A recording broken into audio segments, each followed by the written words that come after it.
During the war, having the skill set and the professional background that I have, I felt handicapped, that I couldn't help the homeland and all those victims suffering. When the war ended, I felt compelled to do something. When I came across CFTJ, the puzzle fit. And it was a group of lawyers that were determined to utilize evidence to seek justice and have the truth heard. Let the stories be heard across the world, because it is through the individual that you are able to understand their story, and it humanizes them. The suffering, the war crimes, it seems remote and unfathomable, and you can't really relate to it. You feel the pain, but you don't really understand. And it wasn't until that I went into these homes and heard their stories that I really understood the pain that they were going through. The victims of these war crimes, the refugees, the displaced, the POWs, the families of the POWs, we took their interviews. We took their testimonies and allowed their stories to be told. Through their stories, you heard the truth, and it was heartbreaking. But we had to capture that. We can bring that story and share it with the community here and across the world, because through their stories, you will then understand what actually happened in the 2020 war in Artsakh. What Azerbaijan, with the help of Turkey backing Azerbaijan, did. It wasn't a normal war. It was inhumane, it was cruel. And what these families went through, what their sons, husbands, brothers are going through right now in Azerbaijan at the hands of Aliyev's regime, is something that you can't just capture without having spoken to the victim himself or herself. These firsthand testimonies, firsthand experiences capture the travesty that is continuing to this day. We work with 5 universities in Armenia and in Artsakh in training them on the international evidentiary standards. We pair them with American Armenian attorneys, and they learn how to professionally take testimonial evidence, establish contact, and gather the evidence needed to establish what happened as a result of the 2020 war. I personally was in Armenia, and I went into the field and took students with me, these law students that we had been training for months on how to take an interview and what to say, what not to say, how to ask questions and approach a witness. And the students were learning directly from me, and I allowed them to practice themselves. And when they did that, they gained the testimonies, the stories, and they were learning from this process. And they took that into the next interview. And from interview to interview, you were able to see these students grow from this experience, from immature, amateur law students to more professional testimony taking, evidence gathering, war crime documenting attorneys. We realize the importance of sharing the truth, the facts, the evidence with the international community. As people, Armenians have known, they don't need more proof of genocides, of massacres, of destruction, losing homes and land. However, many of our friends in the international community do not know, and they're not educated about it. And especially in this era of fake news, propaganda, social media influencers, the truth, the importance of truth and evidence is that much more important. And it's much important, there's great importance of sharing that evidence with international community.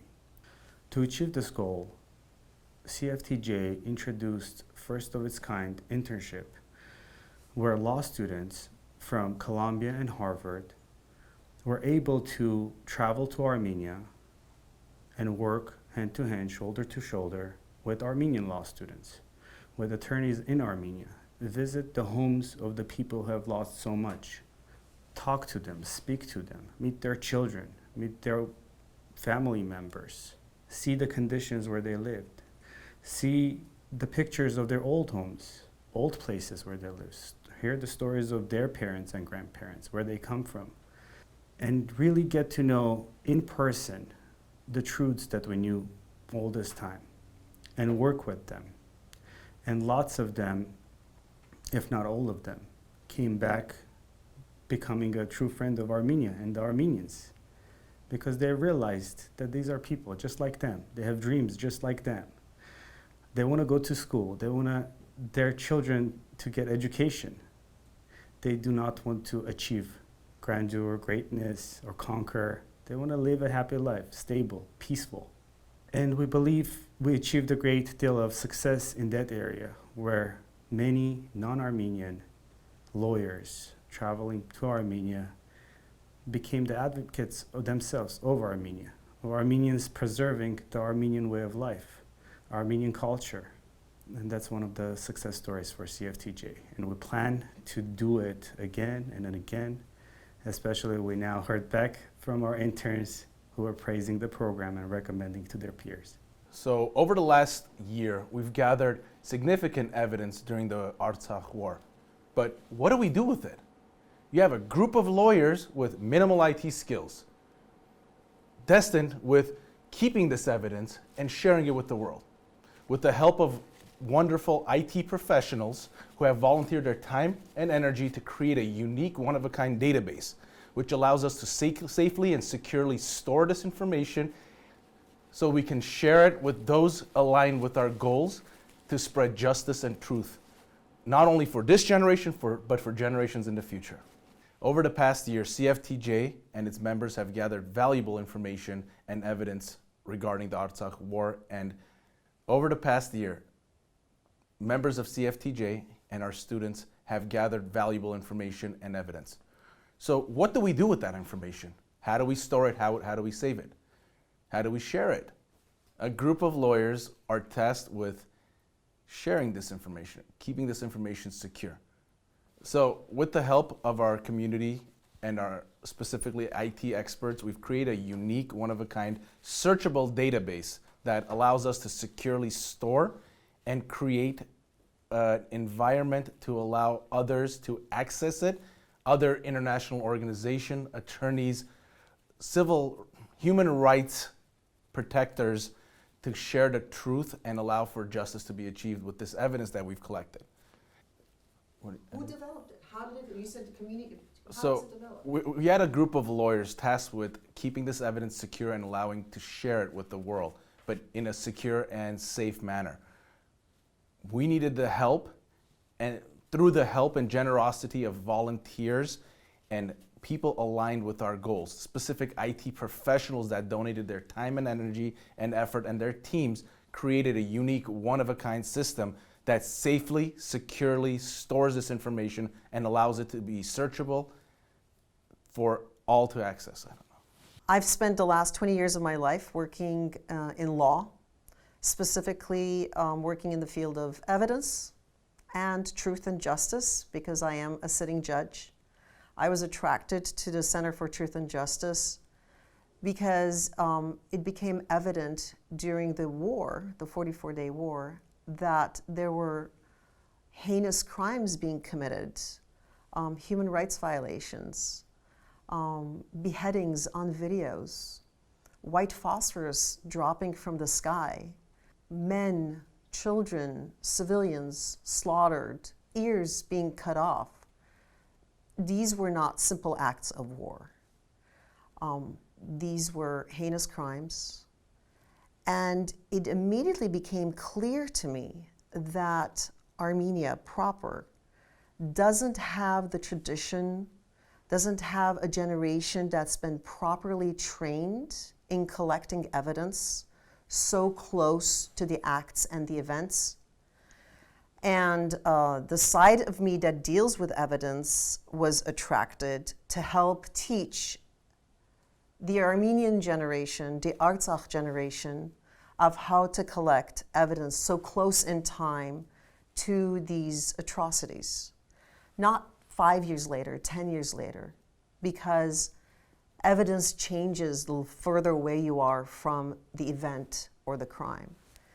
So I joined CFTJ to teach law students, young lawyers in Armenia and Artsakh on the law of evidence, on the law of how to collect testimonial evidence, because history doesn't happen to just a group, it happens to individuals.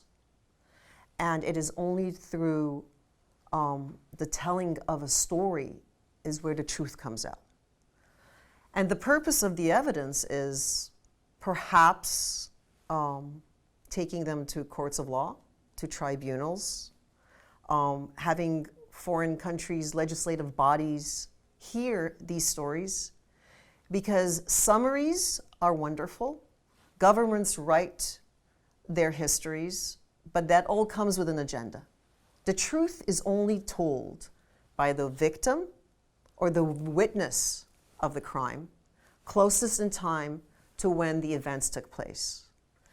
So the purpose of the Center for Truth and Justice is to record these individual stories told by the victims of these heinous crimes or by the parents of the young men who've suffered at the hands of Azerbaijan, backed and supported by Turkey.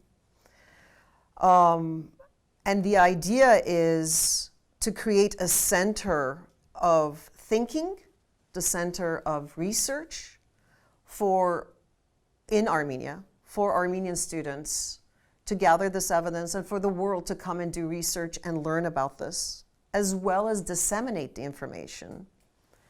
You educate the world, you take these stories, first-hand stories, and you disseminate it. You take it to foreign governments, to congressional bodies, to legislative bodies, and you educate anyone and everyone who is willing to be educated. The word justice, most people think, is a theory. It's not. We all have this inner sense of what justice feels like. And what justice is, hear our stories,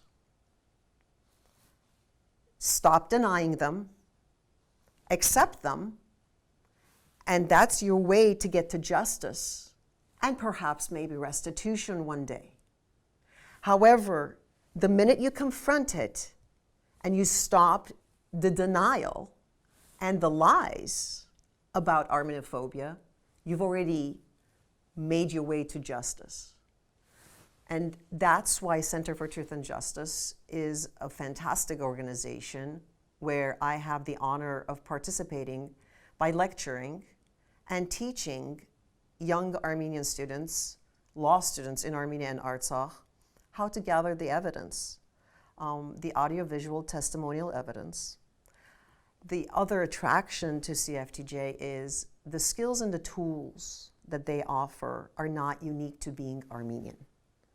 CFTJ is expanding beyond just Armenia and Artsakh and teaching young human rights advocates how to gather the truth and testimonial evidence about war crimes wherever they take place.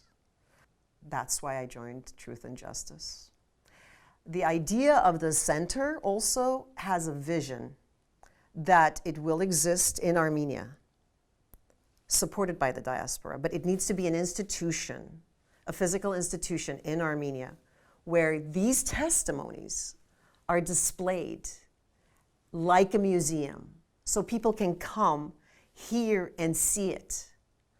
And it will be a place of thinking where students and intellectuals, academicians from other universities, from other countries will come to study, to collect, and do the research.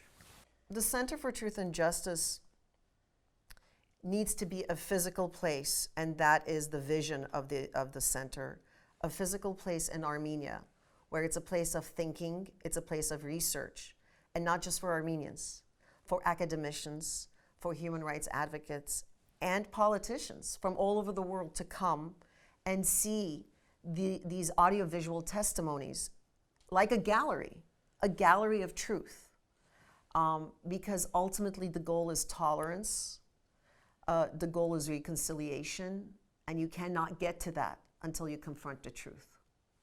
I joined CFTJ because growing up as a descendant of the Armenian genocide survivor and being a 10-year-old girl and listening to my great-grandmother tell me about her strife at the hands of the Ottoman Empire, I felt remiss that I didn't have videos or any kind of proof to show the world what she went through.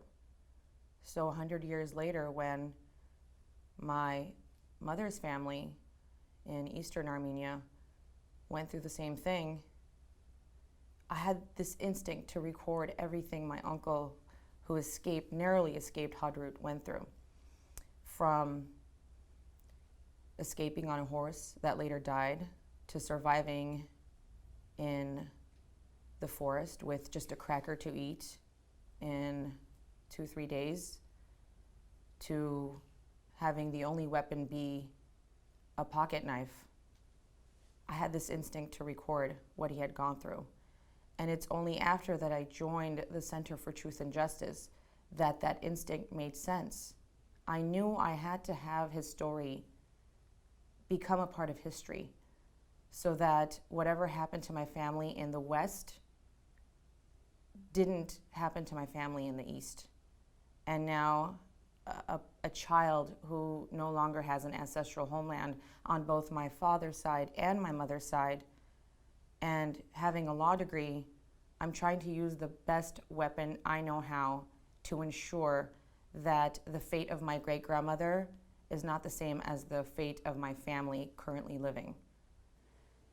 The maternal side of my family is from Artsakh. We have lived there for generations. Hadrut is a part of Artsakh, and more specifically, they are part of Metz Tarer. When the war started, he and all the men in the village sent their wife and children to safety in Yerevan, and they stayed behind. My uncle, having fought the war against Azerbaijan in 1994, knew that he couldn't give it up easily. So he stayed behind and he helped out villagers who needed to escape, and he tried to protect it as much as he could. He narrowly escaped Hadrut during the 44 days when we knew that the trilateral agreement had been signed.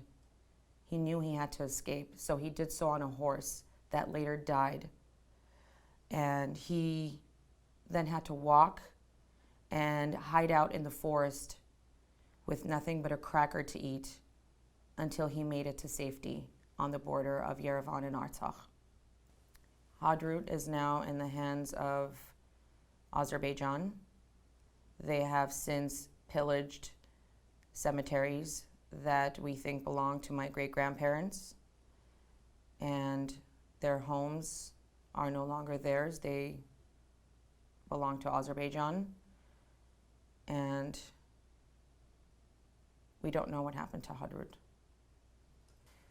My paternal side of the family is from Western Armenia. My great-grandmother was a genocide survivor. She and her sister were sent on a trek through the desert. She was 5 and her sister was 2. And at some point she could no longer carry her sister, so she left her sister behind. And hearing the wailing of her sister, she had to turn back and pick her up and continue the trek. She lost her father. She was orphaned. She was taken in by the American orphanages and then the French orphanages. And after the war, she got married and they moved to Syria from Western Armenia. Her husband tried to go back to Western Armenia to help the sister escape, and the Turks cut off her husband's head. How long ago is this? What's the date? This is about 100 years ago. So as a child hearing this over and over again, I feel like my great-grandmother, that's all she wanted to do.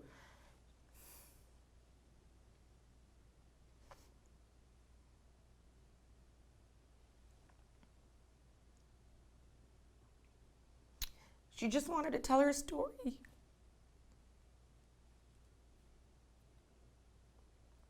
So, what are you doing at CFTJ now?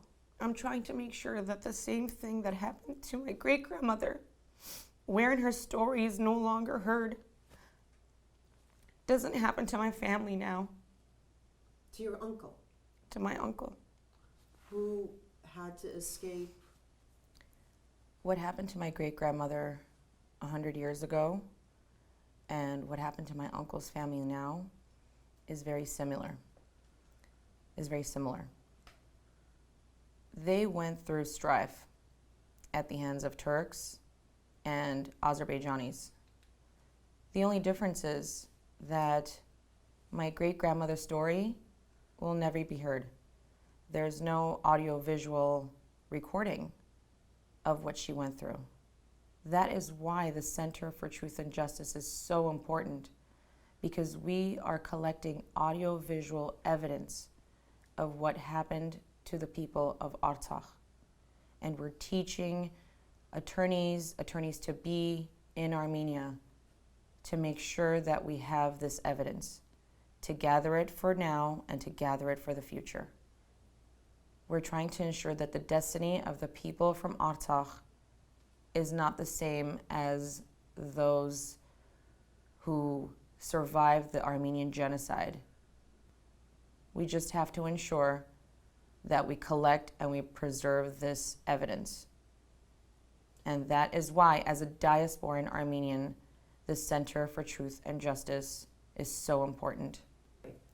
It's very important for me to be a part of the Center for Truth and Justice, to ensure that I collect the evidence properly so that my great-grandmother's, so that they don't have to go through what my great-grandmother went through, which is her story was only heard by me and the family. Her story was not heard by the world, and it was a story to tell. It was a story of grief and strife and resilience. But only I know that story, and it would have been nice for the world to have known that story. So initially it was done through Zoom.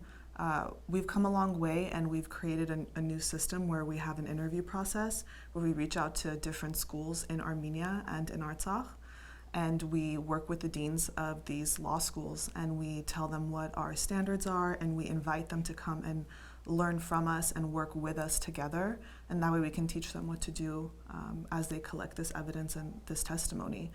We've created a lecture series where we focus on different topics such as evidence, professionalism, note-taking, briefing a case. All of these things we work with them and we teach them via Zoom and in person. I would say in person I've probably taught about 70 students in Armenian and Artsakh combined. For me, it was really important that when I went to Artsakh, I was able to meet with them and teach as many students as possible. That way, just in case something happened and the road was closed and we wouldn't be able to get to them, that they could sustain themselves and sustain this work and continue to collect evidence on their own and with our help virtually. All of the CFTJ members have become team leads. So what we do is we pair each attorney with a set of law students, and we work with them, and part of that is building a relationship and letting them know that as the diasporans we care about them and we want to be there for them and we want to help them learn and help teach them. So everyone's built a relationship and we've really turned it into a family. And so outside of speaking to them through WhatsApp and through Zoom, we really support them in every way possible. Part of this process is that some of us were able to go, but those that are virtual, we're teaching them on the side, we're teaching them how to learn, we're prepping them before they go to an interview, and we're taking care of them emotionally after an interview to make sure that they really take care of themselves, that they de-stress, that they know that they did a really good job and it was difficult, but we're here for them. And it's really about not just teaching them how to build rapport with victims, but really us building rapport with them and making that connection. And this is a bond that's going to last forever. It's extremely difficult. They've just gone through the hardest thing in their lives and they're opening their home to us. And it's a very scary thing for them to talk about something so difficult and something that's so heavy on their heart. There's embarrassment, there's shame, there's fear, there's anger, and it's really our job to make sure that we make them feel comfortable and we let them know that we're here for them, that they're important to us. Every single person I spoke to, the first thing I said was, the diaspora, we care about you. Like, we wish we could be standing next to you right now, and we all feel that for them. The law students in Armenia and Artsakh are doing all of the evidence gathering themselves. They're the ones that make contact with the victims. They're the ones that set up a time to go and meet with them. They're the ones that prepare the forms. They do the interviews themselves. What CFTJ does is we support them in that process. We help prepare them so that they can go and collect the testimony and collect the evidence. We're here for them virtually, and we're also here for them sometimes in person. So, for example, when I went to Armenia and Artsakh, I went with them to the interviews to assist them and be a support to them. It's difficult to gather testimonies from victims of the war because it's an emotional and sensitive topic for them. They're still living this. The victims are living this every single day. There's a lot of unanswered questions, and the victims are a little bit weary of opening the door and letting the students in, so that way they can collect the evidence and the testimonies. What CFTJ teaches Armenian and Artsakh law students is how to break down that barrier, how to be respectful, how to be professional, how to approach victims in a way that doesn't make them feel re-victimized. We teach them how to treat the victims in a way that makes them feel safe, like it's a safe space for them to share their story. CFTJ ensures that our law students understand the right way to gather this evidence is to have the victim speak in first person and have it be a narrative. Part of this is that the victims get emotional or they might change their mind, and we teach our law students how to be supportive and how to be there for them, and that seems to really help break down that barrier. I really want to talk about the days and the feelings that prompted the creation of or coming together of legal professionals in diaspora. It was chaos. There was a lot of emotions. There was a lot of tears, confusion. Personally, me, I'm like, how am I able to utilize my skills as an attorney? What can I do for my country, for Armenia? And we realized that the awakening that had been happening in diaspora needs to be captured somehow. It has to be consistent. It has to be continuous. And attorneys who did not know one another throughout the world all of a sudden came together and saw this great need in evidence preservation. Armenians have endured a lot of pain. We've had genocide. We've had Sumgait. We've had many pogroms, massacres. Yet, unfortunately, the most important lesson that we did not learn from those events is we did not preserve good amount of evidence. There have been some, testimonies here and there that were conducted, survivor stories that were taken, for example, from the genocide victims, but there had not been a professional approach to any of this. And this is what CFTJ is really doing. We are a group of attorneys. We have created a mechanism, evidentiary standard way of collecting testimonies so that anytime any organization, any legal clinic, any law firm would like to proceed with any, sorry, I said way too many any's, okay, would like to proceed with bringing up these claims, they could do so easily. We have the evidence. If it's not going to happen this year, next year, or in the next 5 years, we are confident that this evidence will be used. We're not in the right political environment possibly right now to bring up these claims in international courts, but I am confident that there will be time where the need of this evidence will be crucial. And I do want to mention that even right now, it's only been a year, 1 year after the war, there have been some, I want to say, brave individuals who are filing lawsuits, individual accountability, for example, lawsuits against Azerbaijan, the state of Azerbaijan, or individual accountability, and we are happily providing them with such evidence.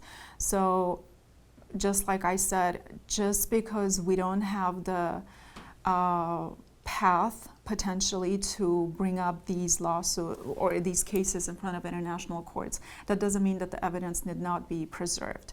Evidence has to be preserved, and Another important factor about this is educating the people, the human rights aspect of it.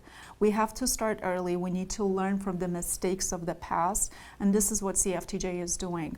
We are starting early. We're doing the advocacy early. We're collecting direct evidence so that whatever misinformation is floating anywhere can be contradicted with direct stories from the victims themselves. I think the common thread is the lack of evidence, because whoever you talk to, they just say, prove it. Where's the evidence?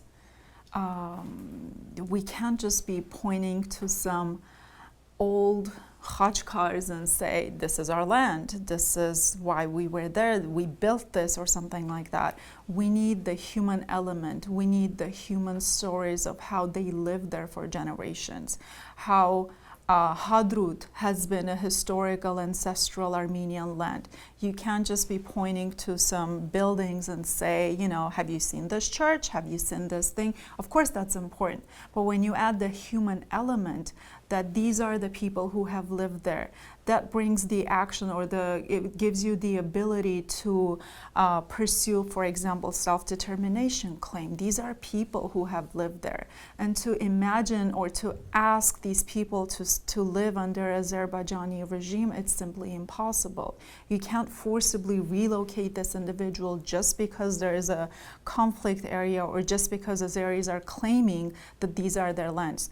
They have lived there for generations, and this is what these stories are doing. They are saying, I have lived there, my parents have lived there, my grandparents have lived there. So this gives that strength, the ability for future generations, and I'm hoping for our generation, to successfully advocate for self-determination of Artsakh. This, I think, is one of the most important goals for CFTJ, and I feel like for any other advocacy group that's working for Artsakh.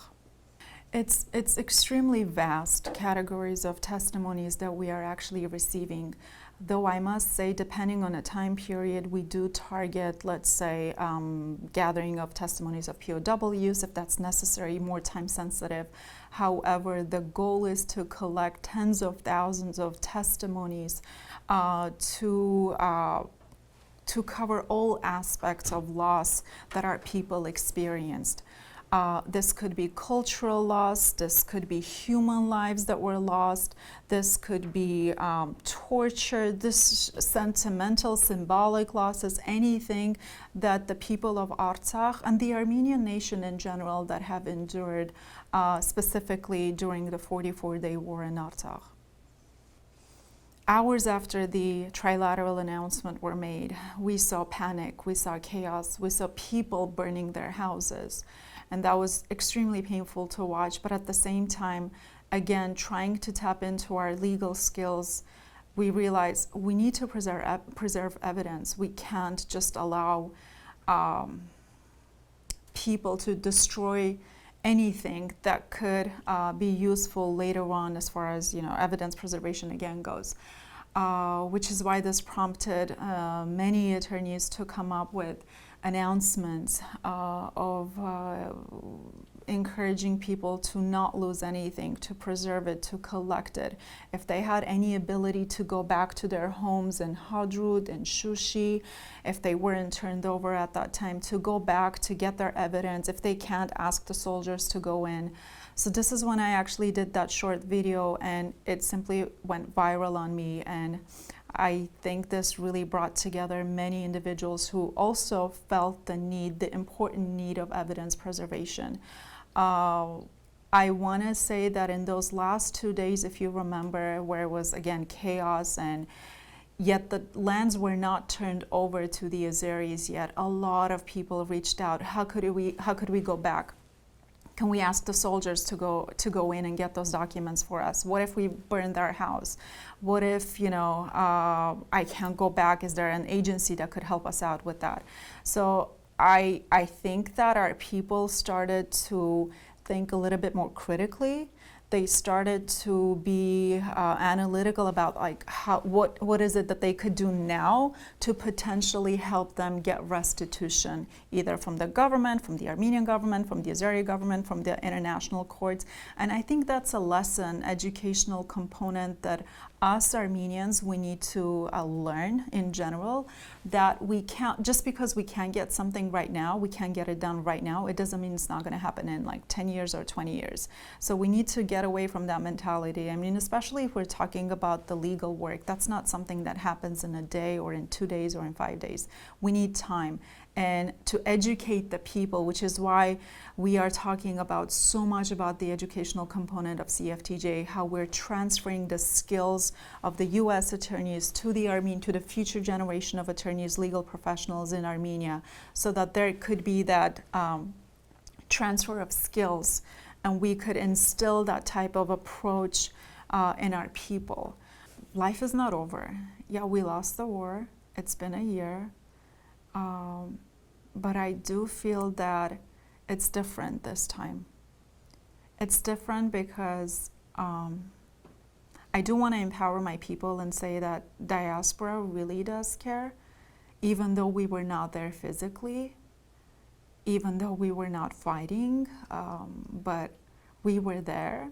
And this is one way of us proving that we are going to be there, whether financially, whether professionally. I mean, we're talking about close to 30 attorneys working nonstop. And if you convert that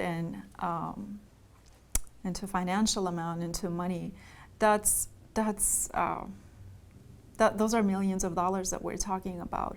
And this is, I'm not concentrating on the financial aspect, but it's important to realize that this is our way of contributing to Armenia. And I'm saying this not to make ourselves look good. I'm saying this to empower our people, that they need to fight with us. They need to open their door for us and to trust us.